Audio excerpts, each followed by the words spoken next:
Don't engage alone. We do this together.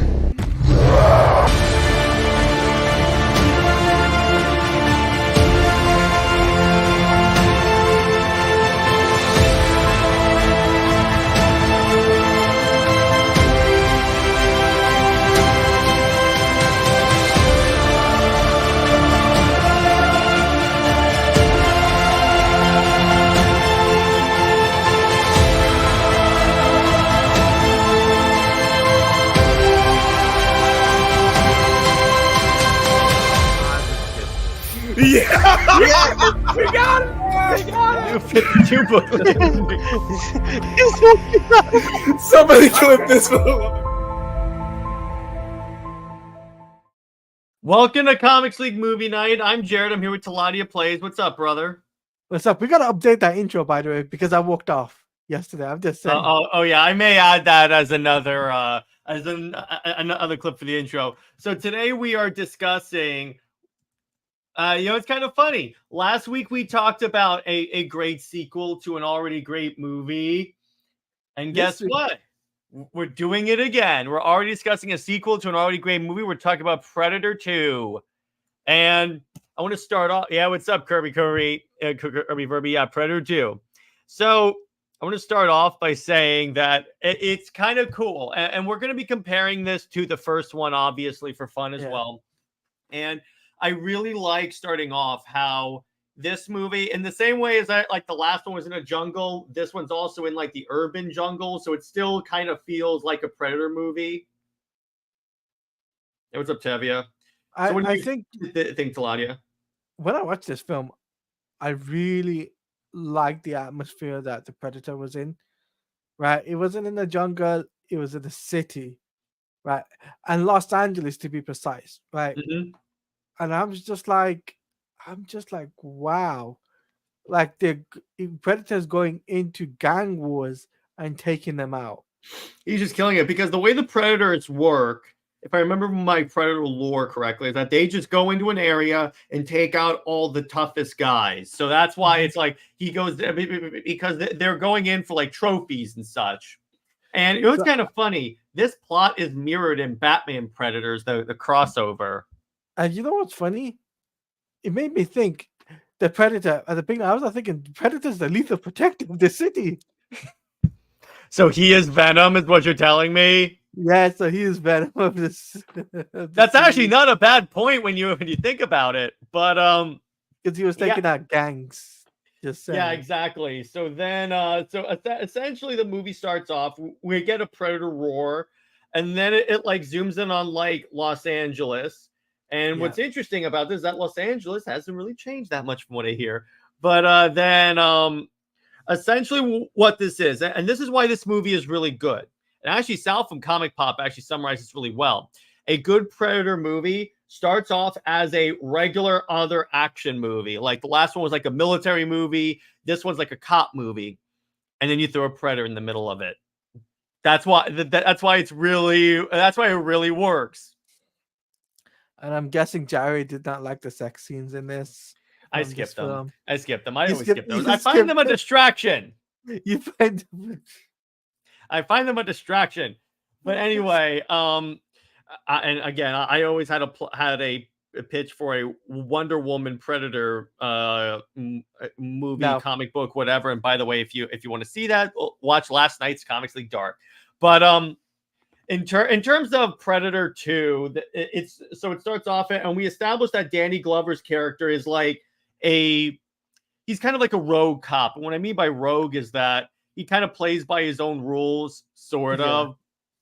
And essentially then and he gets like, so essentially it's like a siege on this building with all these gang guys that like hopped up on drugs.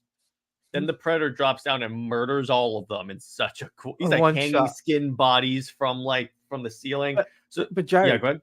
He made me think, what if Danny Glover in this film is a sequel to Lethal Weapon? Because he plays a cop in that film too. Lethal Weapon is actually in the Predator universe. Nick and I have got to make that cinematic universe.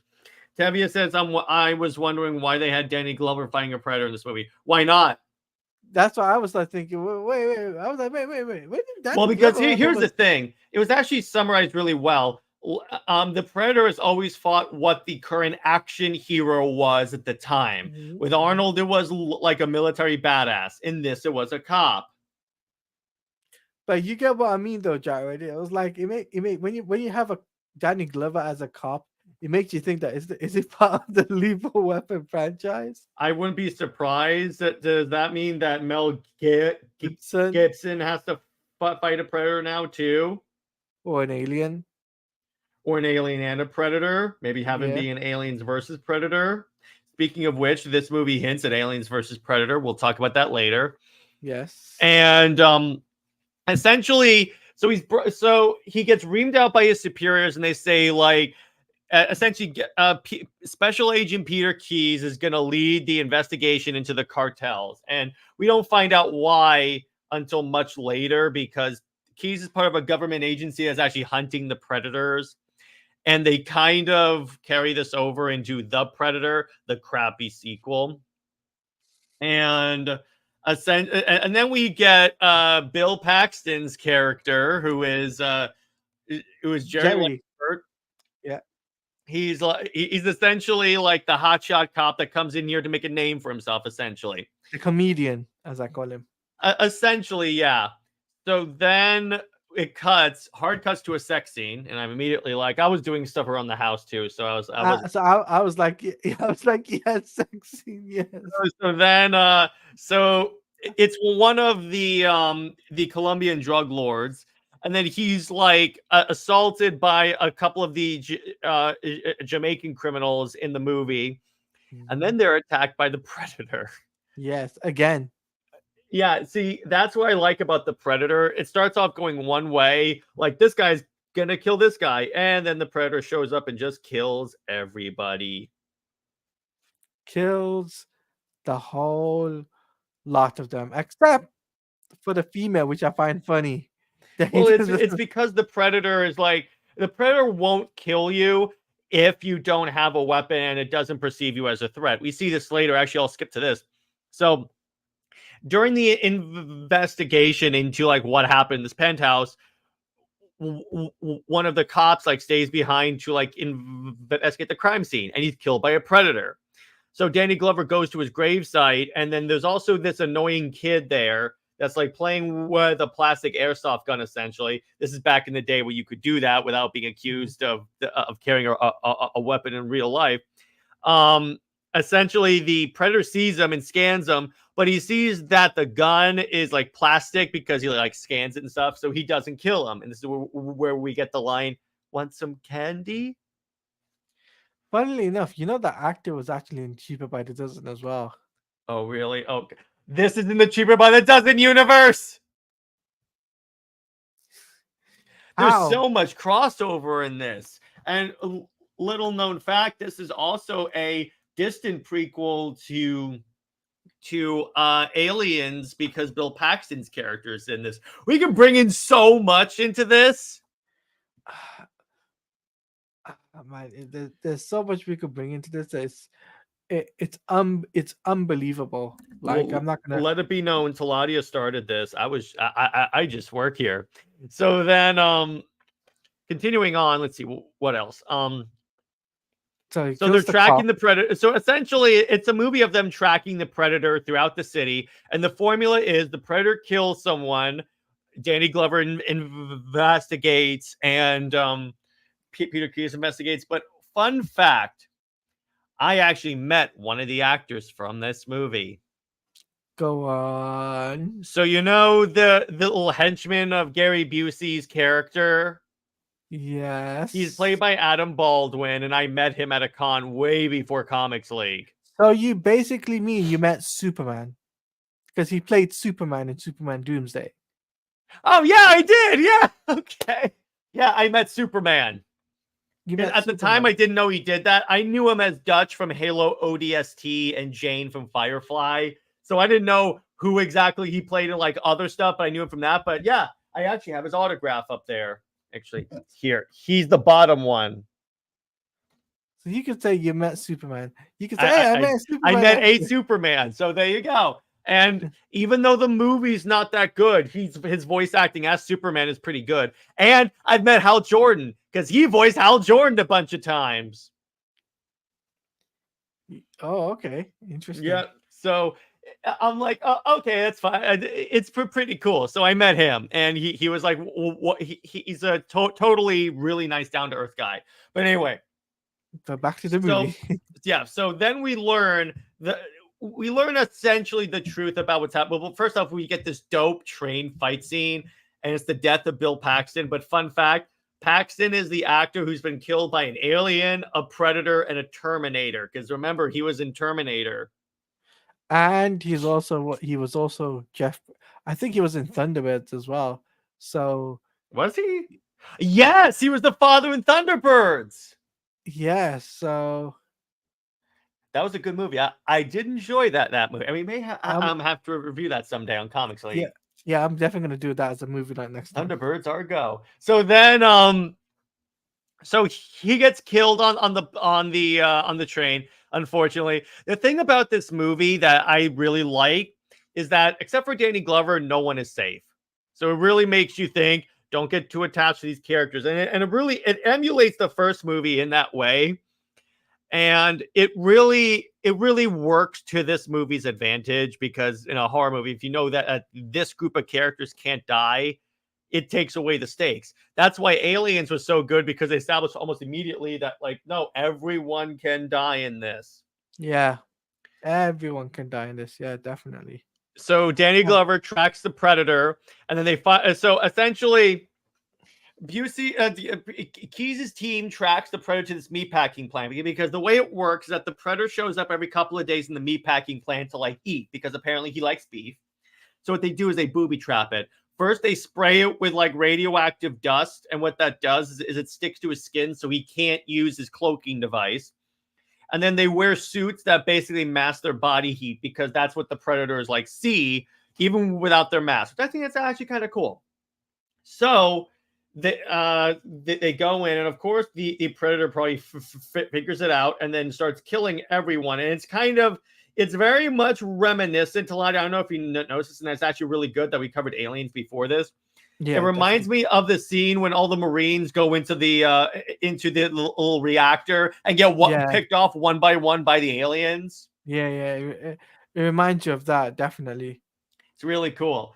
So then Busey is like the last survivor, and he gets at first killed by a plasma bolt, and then Danny Glover shows up with an M4 with a grenade launcher underneath it. And I'm like, what police department has a grenade launcher? Well, actually, they do use those as like crowd control if they want to launch smoke or like tear gas, something like that. So they do use that. So I could see that. But explosive rounds, and by the way, as someone that researches like different weapons for fun, for like because I'm a big military history buff, grenades are not that explosive. This is my problem with Hollywood. Whenever they depict grenades, it's always like boost this massive explosion, but I'm like, no, it doesn't work like that. It doesn't even have fire. No. So then Danny is tracking the predator, and they have this fight on top of this rooftop, and Danny's being held up and suspended. But then the predator attempts to like do the whole self-destruct thing. So what Danny does is so the predator has this like razor disc thing that he like throws, but Danny takes it and cuts the predator's arm off. So you're actually seeing the predator get like dismembered and weak, which is actually really cool. And then we see a little bit of the predators like doing some home medical where like he like cauterizes his wound by like putting boiling rocks on it. Which that was really cool. It almost looked like the predator was making a sandwich. Sandwich? How can you compare that to a sandwich? Well, because he's crinkling rocks. He takes out a knife. He like scoops up. It's like he's making peanut brittle. I don't get it. But anyway, well, whatever. So then Danny tracks the predator to the sewer. Then he discovers the predator ship. Now here's the thing. This is the first time in the movies that they confirm that the predators and the aliens exist in the same universe. Because if you look up on the trophy wall, there's a xenomorph skull. It's the Is big the long xenomorph one. still? Yeah, it's not the alien queen. Just to let you It's not guys the know. Alien Queen. It would be much bigger if it were the Alien Queen. But in the comics, you already had an Aliens versus Predator comic event, but this was the first time that you actually had like in the movies confirming that that was an alien skull, and it would later be elaborated in Aliens versus Predator that in order to become a full-fledged hunter, every predator has to kill a xenomorph because they're considered the ultimate prey. Yeah, the ultimate, which is interesting. I gotta Mm-hmm. say. Well, they are resilient and they test even the most experienced hunter. So then Danny finally fights the predator. He's getting his ass kicked until as the predator like reaches up and is about to like slash someone slash down. Danny takes the razor disc and like cuts into the dude's chest and like takes him out. And it's all brutal. Then the predator falls, and then we see like an entire family of predators. And fun fact, a lot of those guys in the suits are members of the LA Lakers. Interesting. They had a bunch of the basketball players in the suits. I don't think it was like Shaq or any with the thing like that, but it was like they had a few basketball players of the Lakers on there. And then essentially Danny Glover is like accepted as a warrior, so the Predators give him a token, and it's the pistol that he will get that we'll see in Prey. So it's that little flintlock thing.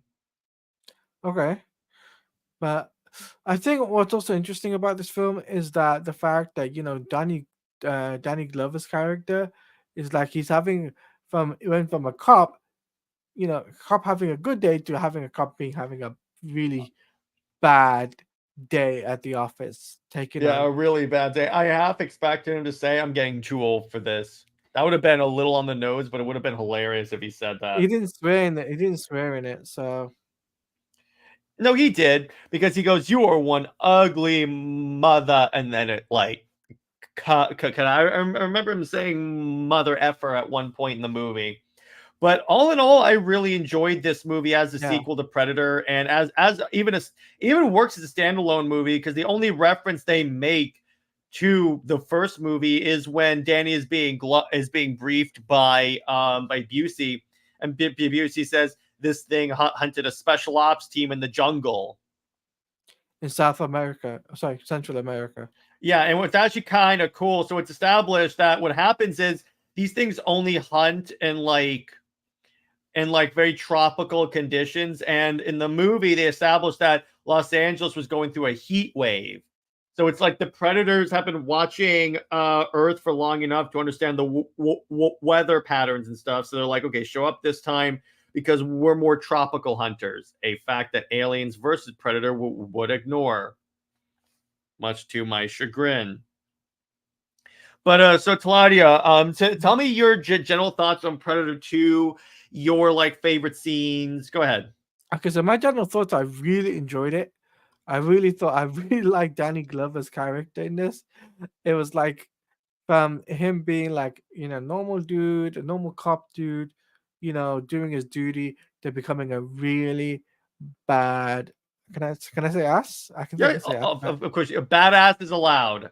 Okay, he really became a really badass in this film, and I'm just like, yes, yes. The only thing I wish I was in this film was Dutch. Dutch was missing in this That film. was the plan to bring him in because fun fact, Busey's character was originally supposed to be Dutch. Imagine Dutch in this film. Oh man, they But would do you do really that. want Dutch to be killed off in that way? They would change the script. I think they would change that. They probably would. I think if they did include Dutch, they wouldn't have killed him. But still, I'm like, I get what you're going for, but I kind of feel like maybe it's good that they made it as standalone as possible. But what I'm trying to get, imagine that scene, right? Dutch and Glover's character doing the fist arm thing, going hands together. Oh, Glover, you SOB, bah! And then we Yeah. get like the glistening muscles, and it's all manly. Yeah. I can just reimagine that. Oh my god, that'd be epic. I also my favorite scene about this though has to be and utterly has to be Larry's character, Bill Mm-hmm. Paxton's character, Mm-hmm.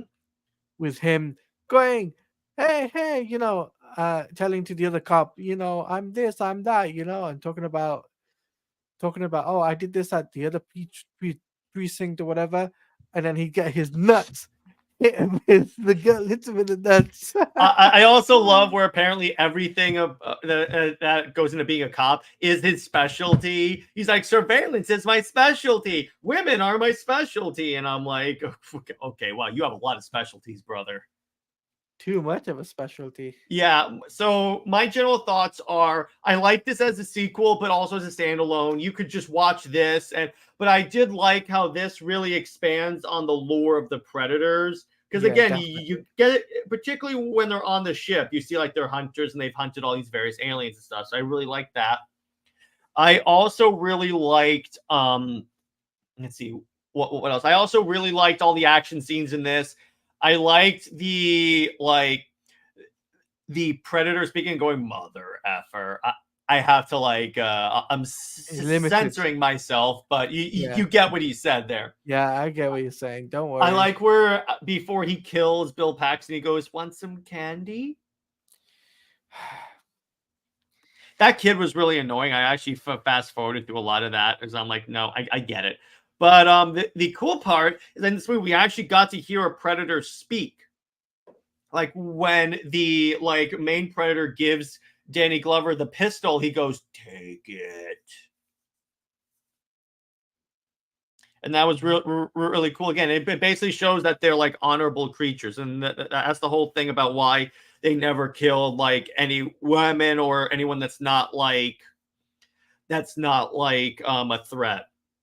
And in terms of my favorite scene, it would have to be that scene on the Predator ship, because it's like you see those like mist on the ground, you see like the trophy hall where there's like all the different skulls, and you see, oh, they've been at this for a while. And then the revelation of the pistol, because when Adam Baldwin shows up and he goes, "You let him get away," and then Danny Glover's the last line of Danny Glover is, "Oh, don't worry, you'll get your chance again. They'll be back. You'll get you next time. They'll be back." But so I think it's a good place to leave it for a Q&A. So let's have a little Q&A, shall we? Yeah, we'll have a little Q&A, then we're gonna wrap things up. Yep. So go ahead, everyone. Drop your questions. It can be about Predators, the Predator franchise, Aliens versus Predator. It can be about really anything you guys want to talk about. While he does that, Jared, I gotta say, this was a fun movie night, right? Yeah, it was. By the way, next week is going to be the Jurassic Park movies. The first one? The first Jurassic Park. Okay. That means I'll have to rewatch the Jurassic Park film. Okay. That's one that's picked that's a neck pick. Okay.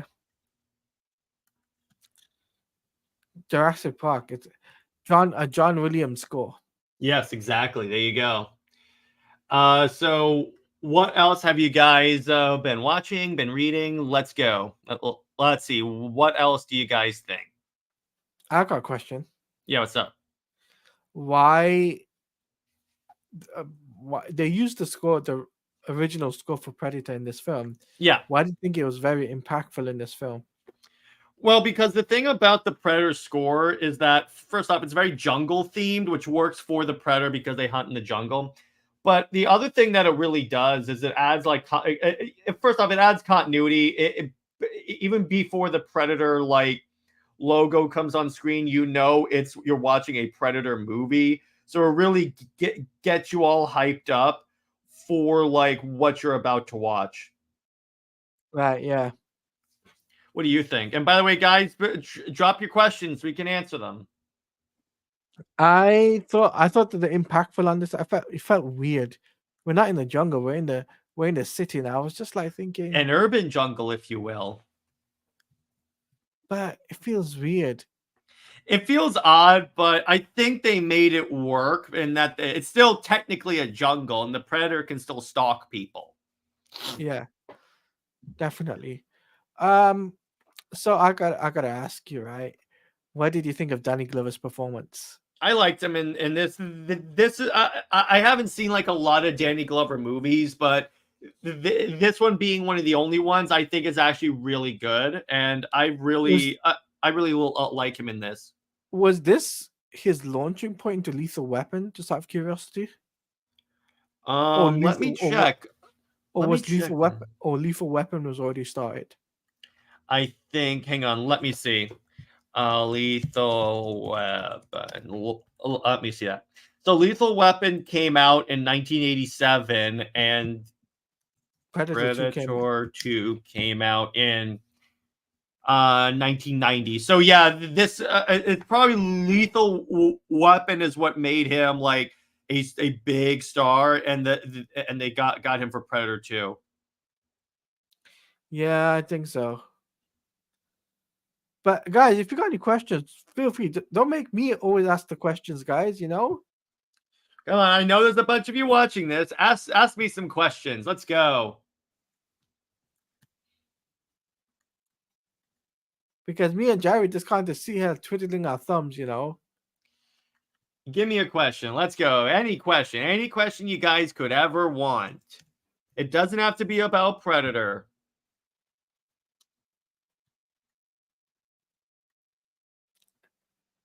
Could be about any topic, any movie. Let's go. Let's go. You can ask us anything. It's anything goes now. Guys, we got like,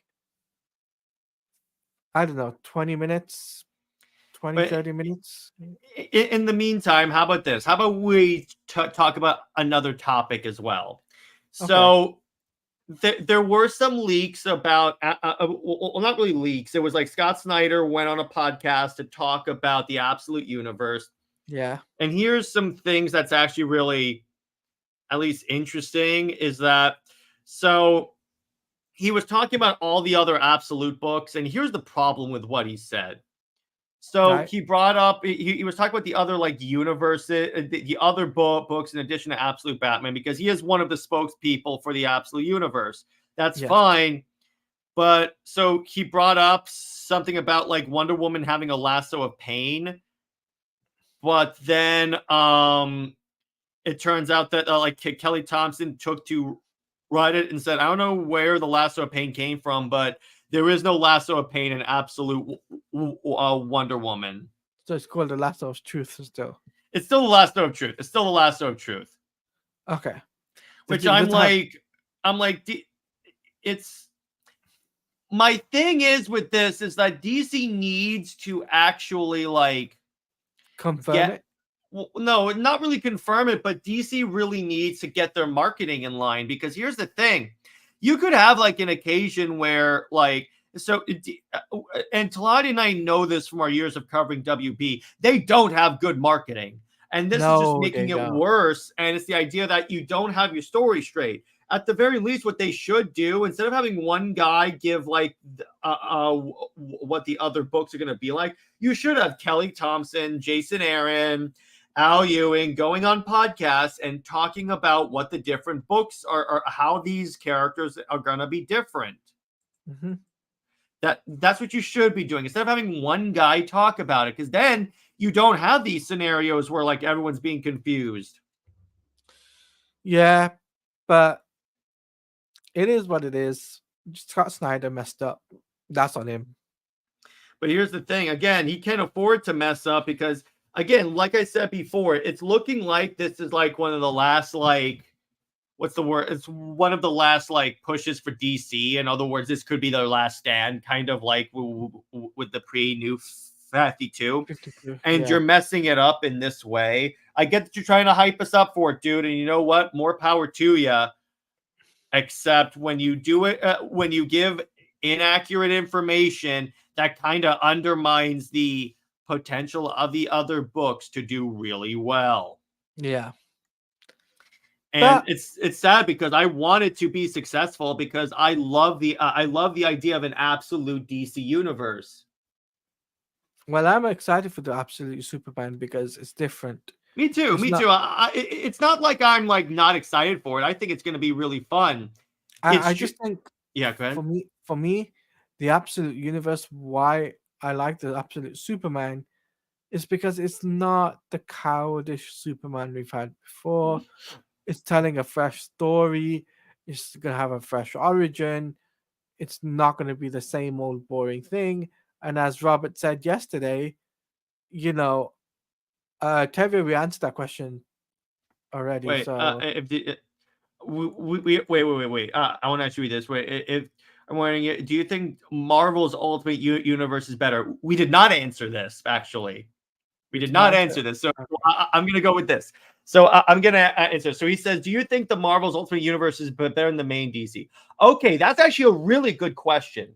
So let's talk about that. yeah, And I'm assuming, Tevye, you mean the new Ultimate Universe, the one that's like going on right now. So we'll go off of that. So I can tell you this. The good things here's the good that the Ultimate Universe has done so far. They've done it in very small, they've done the books, but what they've done is that they're launching these books one at a time. Do not overwhelm the audience. Yeah, the one right now, not the only one. Okay, good. So, and the other thing that I think the Ultimate Universe is doing really well is the fact that they're focusing on doing status quos that the fans want, like particularly with Ultimate Spider-Man, because how many times have the fans asked Marvel to put Peter and MJ back together? And guess what? When they do, it sells ridiculously well. That's why what's kind of funny is as soon as like Ultimate Spider-Man came out and I saw that it was really, really good, I was like, oh boy, the current writer and editor of regular Spider-Man have better be sweating, because this is proving that when you give the fans what they want, everything sells. yeah. So I mean, I haven't picked up the Ultimate Universe yet because it's too much for me to read, and I've already got like 8 books as it is, and that I'm still need to finish. So until I finish those, I can't move on to the next thing. Yeah, that's fair enough. But I will say again, the Ultimate Universe is doing really well in terms of content. So I'm going to tell you right there, they are again, the minute you start doing what the fans have been asking for a while, you gain a frick ton of points in my mind. And then Tevye says, especially with the current editorial being so stubborn, with Nick Lowe being an idiot. Yeah, Nick Lowe. See, here's the problem with a lot of Marvel writers and editors. It's the same thing with like DC and the other companies. Is that there's a lot of what's the word? There's a lot of like pride and ego that is put out, and it's like that's the main reason why they didn't come back for like the Snyderverse and stuff, is because no one in Hollywood wants to admit that they made a mistake in any way, which is stupid, because I'm just like, it shows maturity if you say, hey, we screwed up with this, we're gonna go back and change it. And here's the thing with Ultimate Spider-Man, the editor, for largely, except for Nick Lowe, actually, I think Nick Lowe may be leaving, but the point is, the current editorial, like, I mean, everyone in there that was like really hardcore into Peter and MJ not being together, except for Dan Slott, are gone. So really, there's no reason not to do this. No, there isn't any reason. So. But then again, that's the problem when you have these big conglomerate companies, is that everyone has a freaking ego. It's ego mashing with each other. So, I don't know what to say about Marvel and DC right now. It's like it's clashing of heads and whatnot, and it's really bad for business. Which is sad, because if an industry wants to grow, they need to learn from their mistakes. Yeah, exactly. And Tevye, to that point, if a company that's in the entertainment and essentially the service industry, because that's what it is, you're serving the customer. If you're in that industry and your customers are, and here's the thing, with the Spider-Man MJ thing, that's the one thing where I'm comfortable saying that like every Spider-Man fan wants that. Like, I'm sorry, that's the one occasion where you can be very like absolute in saying that. So here's a piece of news. Here's actually another rumor that I want to talk about. That's actually good. I got Vladi on here. So this is a rumor. Marvel Studios is considering moving the Fantastic Four premiere to July 11th, the same day as Superman. James Gunn is done. If this is true and they do move it, that's not going to mean well for Superman. Like, oh God. Nope. And I wonder if WB is going to try and get another Barbenheimer going, and another Barbenheimer scenario, but that I'm not so sure that would work. That's very unlikely. So yeah, that was like a once in a lifetime thing. But again, that's a rumor, so take it with a grain of salt. But if that happens, yeah, Superman is screwed. If they move it to the exact day, then I would say James has to move the premiere, because otherwise that is gonna not work out well for him. Okay. Yeah. But what do you guys think of that rumor? Do you think there's any truth to it, or what do you guys think? I think it's a rumor. But I think James Gunn will move his Superman movie regardless. Yeah, I think he will, because one of the movies is going to change, because Superman can't survive well if it's sandwiched between Jurassic World and then Fantastic Four. Yeah. Tevi said, question, speaking of Superman, what month do you think would work well for that movie? I mean, it depends. Well, first off, it depends on when he gets it completely done. Like, if he wants to move it up a couple of weeks, then that's something. But I would say, I would put it in June, the anniversary of Superman. That's honestly a great idea. Make it the day that Superman originally came out. Yeah, doesn't matter if about your dad's birthday. Do it on the day that Superman came out, right? Because can you imagine the marketing opportunity if you release the Superman movie, the premiere of your universe, on the day that Superman actually debuted in the comics? And you know what they could build off a hype of that? Mm-hmm. It's because Comic-Con is like literally, I believe, in June, isn't it? Mm-hmm. They could continue that hype in Comic-Con because they can show that at Comic-Con too. And you know what else they could do, Taladia? If it's the same day as like Superman got released, they could even release and give out at movie theaters reprints of Action Comics #1. Yes. There's any number of ways that they could actually really market the crap out of this and actually make it work if they release it the same day as the Superman like premiere, the original Superman premiere. Fun fact, right? Yeah, go ahead. Fun fact, if they do the same date as Man of Steel date, I'd be happy with that. Yeah, but if they do it the same day Superman came out, they can also do a variant cover that's like the Action Comics cover, but with David Cornsweet. Exactly, and then that would make sense. You would get people to show up just for the comic, because the speculators and all that stuff. 100%. There's like any number of. That's what they should do for like first. Yeah, go ahead. I was gonna say, I'll bring this up. If he does that, he's won me over just by moving the date. I'll show up. Yeah, I'll show up. Yeah, and then the thing is, like, he should do that for like every single one of these first projects. Like, every time that it's like the first premiere of this, you release like a reprint of the first comic of that character's appearance, but with the actor as a variant cover. They did something like that for Black Adam. Right, Tevia says, speaking of the original Superman, I'm wondering if you guys are okay. Tevia, we have answered that. We have definitely answered that. But yes, I am going to see the Christopher Reeve documentary. I'm gonna wait until it comes out in the UK, because we don't know when it's coming out in the UK. Mm-hmm. Not yet, but, at least. Yeah, but all in all, I mean, it's looking, unless it moves, like this way, it needs to move. Because sandwiched between Marvel and Jurassic World, Marvel's gaining momentum back, and Jurassic World movies have always, for the most part, been monetarily successful.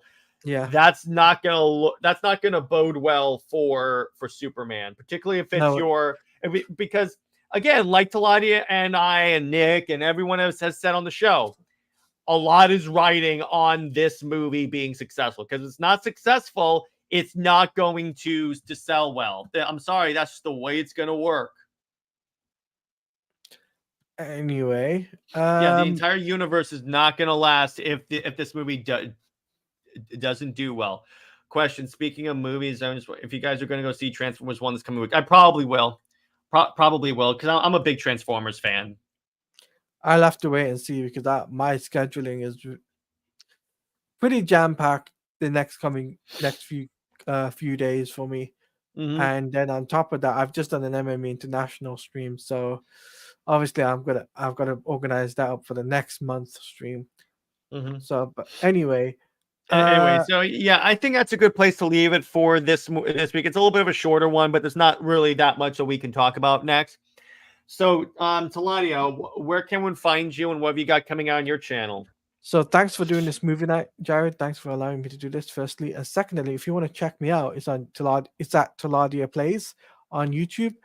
I will be doing tomorrow, I'll be doing Batman Cape Crusader episode 7. I already worked on the thumbnail, and I'm going to be sorting that out stream shortly for tomorrow. And then Wednesday, it's Snyder Fans Read Comics, and myself and Jared and Bianca from Myself and Comics are going to be talking about Forever Evil Part 3. So there's that. And then obviously we're going to be the usual UTC episode and CLD, all of that. Just we'll be talking about a lot of things next week. So hell yeah. And then in terms of, for me, Britt and I are going to be recording Super Wonder Legacy tonight, which is when we're going to talk about Wonder Woman's history and animation, and how we would give her like a animated series. Mm-hmm. And then essentially then we're for movie night next week is going to be the Transformers movie. Actually, no, sorry. It's going to be Jurassic Park. That's a Nick pick. And then in terms of Under Two Capes, we're going to talk about why DC Rebirth sucks. I may do that as another live stream, because that was really fun. Yes, we need to. And in terms of, let's see, Super Wonder Legacy, I believe the plan is that Britt, Taladia, and I are going to be talking about the Absolute Universe, so be on the lookout for that. And for, let's see, what else? In terms of my Wednesday video, I don't have anything right now scheduled. I'm going to try and come up with a really good topic for you guys. And then obviously gaming streams, we're going to get back into that. And then I'm going to be playing Assassin's Creed Odyssey, essentially as Wonder Woman. So on that note, stay heroic, everyone. Remember, Lois Lane is Lois Lane. She belongs to General Zod and the Alien Queen. Zois and Maximat for life. I'll see you later.